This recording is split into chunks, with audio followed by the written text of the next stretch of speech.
Mathematics generally सभी aspirant को सबसे टफेस्ट लगता है मैथमेटिक्स। इवन जब मैं प्रिपेयर कर रहा था तो मुझे भी मैथमेटिक्स सबसे डिफिकल्ट सब्जेक्ट लगता था। In this video I am gonna talk about how I conquer mathematics. और इस वीडियो में I will also tell you that why mathematics is important. Suppose करो बिटसेट में दो एस्पायरेंट है, दोनों का स्कोर टाई हो जाता है, तो there mathematics will be a deciding factor, और जिसके मैथमेटिक्स में ज़्यादा स्कोर है उसको एक हायर रैंक प्रोवाइड की जाएगी। और अगर आप लाइक एक रैंकर है टॉप लीग में, तो definitely it will create a difference of around hundreds, और लोअर रैंक के लिए तो इजीली 1000 रैंक का डिफरेंस इजीली क्रिएट कर सकती है सिर्फ और सिर्फ आपका मैथमेटिक्स सब्जेक्ट। तो that's why mathematics is very important. But मैं ये नहीं कह रहा कि लाइक आप केमिस्ट्री और फिजिक्स को छोड़ दें और मैथमेटिक्स पे ही फोकस करें। बट तीनों ही सब्जेक्ट इंपॉर्टेंट है, तीनों की अपनी अपनी इंपॉर्टेंस है, तीनों को डिफरेंट टाइम और डिफरेंट स्ट्रैटेजीज के साथ टैकल करेंगे। In this video we will be talking about how to tackle mathematics. कुछ इंपॉर्टेंट पॉइंट्स, कुछ स्ट्रैटेजीज डिस्कस कर रहे होंगे। इन स्ट्रैटेजीज को आप सुन के अपनी स्ट्रैटेजीज के साथ मैच कर सकते हैं, अपनी स्ट्रैटेजीज को रीवैल्यूएट कीजिए और ट्राई टू इम्प्लीमेंट डायरेक्टली, और you can mould this strategies into your own strategies। तो चलिए शुरू करते हैं। बात करते हैं पहली स्ट्रेटजी की, सिलेबस कंप्लीशन। आपको क्या करना है कि जो मैथमेटिक्स के जितने भी चैप्टर्स सिलेबस में है, सबसे पहले तो उनको कंप्लीट कर लीजिए, क्योंकि बिटसेट में कि 40 क्वेश्चंस होते हैं, तो there is a high chance कि हर चैप्टर से एक या दो क्वेश्चंस या फिर ज़्यादा भी आ रहे होंगे। एंड बिटसेट में हाई नंबर ऑफ क्वेश्चंस होने की वजह से कई बार ऐसा होता है कि there are multiple direct formula based questions. तो अगर आपको फार्मूला आता होगा then you can easily manage to get the answers. तो बेसिकली ये आपके लिए एक ब्राउनी पॉइंट की तरह हो सकता है। So formula is very important, और इसके रिगार्डिंग आप क्या कर सकते हैं कि एक फार्मूला सीट बना लीजिए। जो चैप्टर्स आप पढ़ रहे हैं उसके रिलेटेड फार्मूलाज एक सीट में लिखते रहिए और उसको रिवाइज करते रहिए। और जब फार्मूला आप लिख रहे हैं तो डेफिनेटली आपको पता होना चाहिए कि वो फार्मूला क्या क्या एजम्पशंस लेके आए हैं। हो सकता है कि वो फार्मूला डिराइव हुआ है for something right continuous, left continuous के लिए डिराइव हुआ है, और आप उसे अप्लाई कर रहे हैं किसी डिफरेंट कंडीशंस में। और आपको ये भी पता होना चाहिए कि जो एजम्पशंस हैं उन्हें अगर हम चेंज करें तो फार्मूला को कैसे इम्पैक्ट करेगा। तो ये सब चीज़ें आप ध्यान में रखेंगे तो you can easily boost your score in mathematics.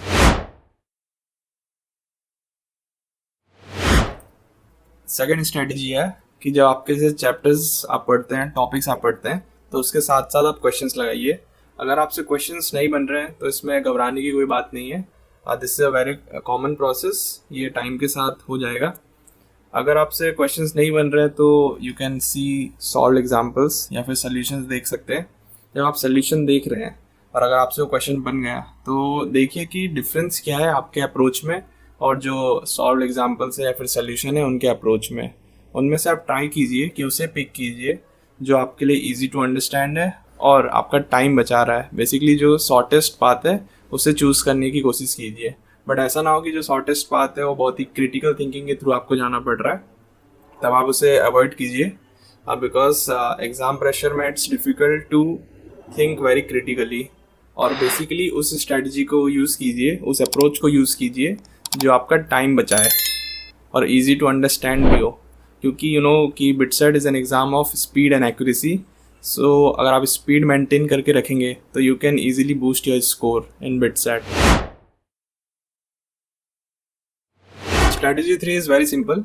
आपको क्या करना है, जब भी आप क्वेश्चन सॉल्व कर रहे हैं तो जो भी उनमें से आपको इम्पोर्टेंट क्वेश्चंस लगते हैं उन्हें आपको मार्क कर देना है।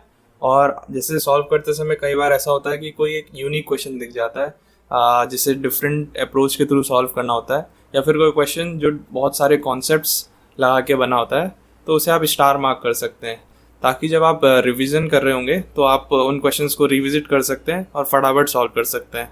This strategy is also very helpful and very effective. Strategy 4, which book to follow और रिसोर्सेज क्या क्या फॉलो करना है। देखो, इसमें दो कैटेगरी के स्टूडेंट्स हैं। एक जो कोचिंग जाते हैं उनके लिए तो डेफिनेटली उनके जो भी कोचिंग वाले उन्होंने आपके लिए रिसोर्सेस और क्वेश्चंस आपको प्रोवाइड करा ही रहे हैं। उन्होंने अच्छे अच्छे क्वेश्चंस आपके लिए पहले से चूज़ किए हुए हैं, तो आप पहले डेफिनेटली ट्राई कीजिए कि कोचिंग मटेरियल सॉल्व कीजिए। और जो लोग कोचिंग नहीं जा रहे तो आपके लिए भी लाइक मार्केट में बहुत सारी बुक्स, बहुत सारे रिसोर्सेज अवेलेबल हैं। काफ़ी सारे रिसोर्सेज तो आपको फ्री में भी मिल जाएंगे। और अगर कोचिंग जो जा रहे हैं उनका कोचिंग मटेरियल कंप्लीट हो चुका है तो you can also switch to different books, different question banks easily मिल जाते हैं। और ट्राई कीजिए कि PYQ जितना ज़्यादा हो सके उतना ज़्यादा लगाइए, क्योंकि PYQ आप जितना ज़्यादा लगाएंगे, देखो मैथ्स एक ऐसा सब्जेक्ट है कि ये इंट्यूशन बेस्ड है, तो आप PYQ से रिलेटेड क्वेश्चंस जितना ज़्यादा लगाएंगे और डेफिनेटली एग्ज़ाम में वो आपको हेल्प करेगा, क्योंकि आपकी इंट्यूशन भी उसी तरीके से डेवलप हो रही होगी। ये धीरे धीरे नहीं होगी, धीरे धीरे आपको नहीं दिखेगी, बट अचानक से यू विल फील कि हाँ मतलब आपको समझ आ रहा है कि किस क्वेश्चन में आप कैसे अप्रोच करें तो आपको ये ईजी पड़ेगा और ये क्वेश्चन कैसे सॉल्वेबल होगा। एंड मतलब आप समझ रहे हो ना कि मतलब आपको ऐसा दिखने लगेगा कि मान लीजिए कोई इंटीग्रेशन का क्वेश्चन है, तो आपको दिख रहा है कि यहाँ पे cos square x something something है, तो आपको दिखेगा कि अगर मैं इस आइडेंटिटी में ट्रिग्नोमेट्रिक चेंजेस कर दूँ कि cos स्क्वायर को मैं साइन की टर्म में लिख दूँ तो ये क्वेश्चन बहुत ईजी बन जाएगा। तो ये आपको इंट्यूशन के थ्रू ही होगा। और मैथ्स एक हैविली प्रैक्टिस डिपेंडेंट सब्जेक्ट है, तो अगर आप जितना ज़्यादा प्रैक्टिस करेंगे आपकी इंट्यूशन उतनी ज़्यादा डेवलप होगी and you can easily crack this subject. ये जो फिफ्थ स्ट्रैटेजी है ये काफ़ी इंपॉर्टेंट स्ट्रैटेजी है, काफ़ी क्रूशियल भी है और ट्रिकी भी है। इसमें बेसिकली आपको मॉक टेस्ट लगाने हैं। लाइक अभी के लिए मैं आपको सजेस्ट करूँगा, आपके पास अराउंड 3 मंथ्स हैं, तो आप फर्स्ट 2 मंथ्स में पर वीक एक मॉक टेस्ट लगाइए और आखिरी मंथ के लिए अराउंड 10 मॉक टेस्ट रखिए। इसमें आप अभी क्या कीजिए, जो चैप्टर्स आपके मान लीजिए 3-4 चैप्टर्स आपके रेडी है पर सब्जेक्ट, तो उनके मॉक टेस्ट लगाइए। और मॉक टेस्ट देने के बाद आपका काम ख़त्म नहीं होता है, बेसिकली आपका काम शुरू होता है। आपको उसके बाद सेल्फ एनालिसिस करना है कि आपने किस क्वेश्चन में कितना टाइम दिया और किस क्वेश्चन में आप अटक गए या क्वेश्चन नहीं हो पाया या फिर थिंकिंग नहीं हो पाई, आपके कॉन्सेप्ट कहाँ वीक रह गए, उसके रिलेटेड आपको देखना है। और आपको ये भी पता चल जाएगा कि आपके कौन से टॉपिक्स थोड़े से ढीले हैं, तो basically you can cover it up. और मॉक टेस्ट देने में सबसे बड़ी गलती क्या करते हैं, हाँ जिसके लिए मैंने इसे ट्रिकी बोला था, जैसे मैं भी जब मैं प्रिपेयर कर रहा था तब मैं क्या करता था कि मॉक टेस्ट देने से अच्छा मैं सोचता था कि क्यों ना और 2-4 चैप्टर्स अच्छे से प्रैक्टिस कर लूँ, या फिर जो चैप्टर्स मेरे अच्छे से प्रिपेयर है उन्हें और अच्छे से प्रैक्टिस कर लूँ, उनके थोड़े एडवांस क्वेश्चन लगा के। और ऐसे करके मैं मॉक टेस्ट को स्किप करते रहता था, तो जिसकी वजह से मैं एंड तक काफ़ी कम मॉक टेस्ट लगा पाया था, विच इज़ वेरी रॉन्ग। आपको ये सब नहीं करना है, आपको इन गलतियों से सीखना है और आपको मॉक टेस्ट देते रहना है, क्योंकि जितने ज़्यादा आप मॉक टेस्ट देंगे उतनी ज़्यादा आपकी स्पीड बढ़ेगी। और अगर आपने सेल्फ एनालिसिस अच्छे से करा तो आपकी एक्यूरेसी भी डेफिनेटली बढ़ती रहेगी। और आप सिर्फ self analysis of mock test और मॉक टेस्ट की फ्रीक्वेंसी मतलब जितने ज़्यादा आप देंगे, सिर्फ इसी से आप अराउंड 50 to 60 मार्क्स ईजिली बढ़ा सकते हैं, ईजिली। और like you can even achieve higher, अगर आप जो टॉपिक्स आपके वीक हैं उन पे आप थोड़ा काम कर लेंगे तो आप इसको भी बूस्ट कर सकते हैं। और जब भी आप मॉक टेस्ट सॉल्व करें तो ट्राई कीजिए कि मॉक टेस्ट को अराउंड 2.5 घंटे में या फिर 2 hour 45 मिनट में सॉल्व करने की कोशिश कीजिए, क्योंकि एग्ज़ाम टाइम में आपको प्रेशर की वजह से आप लाइक थोड़ा बहुत इधर उधर हो जाता है। तो बेसिकली अगर आप यहाँ पे 2.5 घंटे में सॉल्व कर पा रहे हैं तो वहाँ आप 3 घंटे में ही सॉल्व करेंगे, बिकॉज एग्ज़ाम प्रेशर डेफिनेटली आप JEE Mains 1 दे चुके हैं। तो ये थी 5-6 स्ट्रैटेजीज मैथ्स बिट सेट को लेके। इनमें मैंने बहुत सारे इंपॉर्टेंट पॉइंट्स आपके साथ डिस्कस करें। और इसमें और एक और चीज़ हो सकता है, जो स्ट्रैटेजी मेरे लिए काम कर रही है वो किसी और के लिए काम कर रही है, बट हो सकता है वो आपके लिए ना काम करे।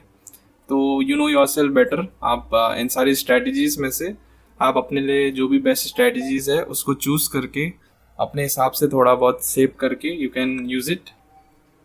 और अगर आपकी प्रिपरेशन इतनी अच्छी नहीं है तो definitely I can guaranteed you कि अगर आप अच्छे से स्ट्रैटेजीज़ को इम्प्लीमेंट करें, अपने बेसिक्स पे ध्यान दें, तो you can easily crack bit set and don't get demotivated, don't get depressed.